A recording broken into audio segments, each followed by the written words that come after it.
Video کو like کر کے آگے شیئر ضرور کر دینا۔ چلا سیدھے راستے چلا، ظاہر سی بات ہے راستہ ہمیشہ سیدھا ہی چلا جاتا ہے۔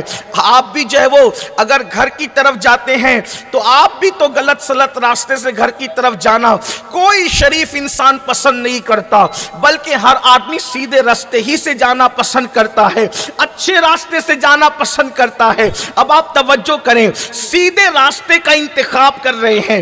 پہلی بات تو یہ ہے راستے کا انتخاب ہی منزل تک پہنچایا کرتا ہے۔ جو انسان راستے کا انتخاب غلط کرے وہ کبھی منزل تک نہیں پہنچ سکتا۔ اس لیے اللہ اپنے بندوں کو سورۃ الفاتحہ کے اندر دعا سکھا رہا ہے۔ کیا دعا کرو؟ اہدنا الصراط المستقیم، ہمیں سیدھا راستہ چلا، ہمیں سیدھا راستہ چلا۔ اور اس کے بعد پھر اب آئیڈیل کی بات طلب کی جا رہی ہے، صراط الذین انعمت علیہم، ان لوگوں کا راستہ ہمیں چلا جن پر تو نے انعام فرمایا، جن پر تو نے احسان فرمایا۔ پتا چلا آئیڈیل مانگا جا رہا ہے اللہ کی طرف سے کہ مولا جن پر تو نے انعام کیا، جن پر تو نے احسان کیا، ان کے راستے ہمیں چلا۔ اب یہاں قرآن تو یہ بات کہہ چکا، لیکن قرآن کی ایک شان ہے، قرآن جب تفسیر بیان کرتا ہے تو کبھی کبھی قرآن تفسیر قرآن بالقرآن کی حیثیت سے قرآن کی بعض آیتوں کی تفسیر ہوا کرتی ہے، اور جب ایسا نہیں ہوتا تو رسول اللہ تفسیر فرماتے ہیں۔ بہرحال لیکن یہاں اس آیہ کریمہ کی تفسیر قرآن کی آیت کی شکل میں جو سب سے افضل ترین تفسیر قرآن کی تفسیر قرآن بالقرآن، یعنی قرآن کی آیات کی تفسیر قرآن کی آیتوں کے ذریعے سے جب ہم نے اللہ سے آئیڈیل مانگا، مولا ہمیں ان کے راستے پر چلا جن پر تو نے انعام فرمایا۔ اب انعام یافتہ بندے کون ہیں؟ تو دوسرے مقام پر فرمایا گیا انعم اللہ علیہم من النبیین والصدیقین والشہداء والصالحین۔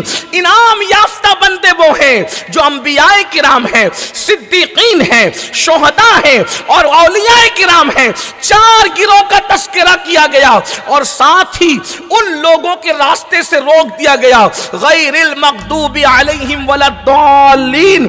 اور مولا ہمیں ان کا راستہ نہ چلا جو لوگوں پر جن پر تو نے غضب فرمایا اور جو گمراہ ہو گئے، ان کے راستے ہمیں نہ چلا۔ اب اس کی تفسیر میں اللہ کے رسول علیہ السلام کا فرمان ہے، آقا علیہ السلام فرماتے ہیں مغضوب سے مراد یہودی ہے اور ضالین سے مراد عیسائی ہے۔ اب یہاں پر اندازہ فرمائیں آئیڈیل بنانا کس کو ہے؟ اگر مسلمان زمین کے اوپر سے لے کے زمین کے اندر تک کامیابی چاہتے ہیں، قبر کی منزل سے لے کر میدان محشر تک کی کامیابی چاہتے ہیں، اور میدان محشر سے لے کر دخول جنت تک کی کامیابی چاہتے ہیں، آئیڈیل کا انتخاب صحیح کرو۔ ہمارا آئیڈیل کون ہوگا؟ یا تو نبی آئیڈیل ہوں گے، یا تو صدیقین آئیڈیل ہوں گے، یا تو شہداء آئیڈیل ہوں گے، یا تو صالحین آئیڈیل ہوں گے۔ اب اس کا مطلب اگر وضاحت کی جائے تو یہ کہا جا سکتا ہے آئیڈیل محمد الرسول اللہ ہے، حضور کی ذات آئیڈیل ہے۔ اگر کسی کو آنکھ بند کر کے آئیڈیل ماننا ہے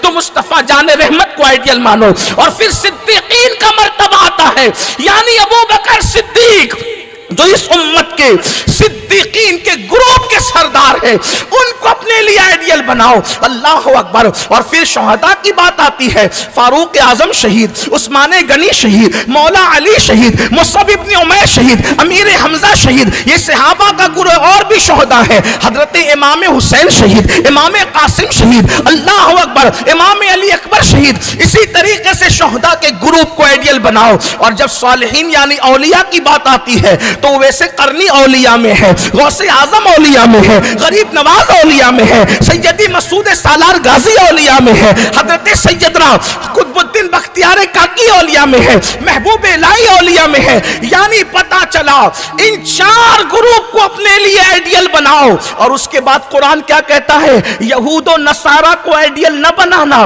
اگر کامیابی چاہتے ہو تو یہود و نصارہ کے طریقے پر نہ چلنا۔ اب میں آپ سے پوچھنا چاہتا ہوں، آپ الزام کرتے ہو کہ مسلمان اس لیے نقصان ہے، مسلمان اس لیے تکلیف ہے، یاد رکھنا یہ شیطانی وسوسہ ہے، آئیڈیل کا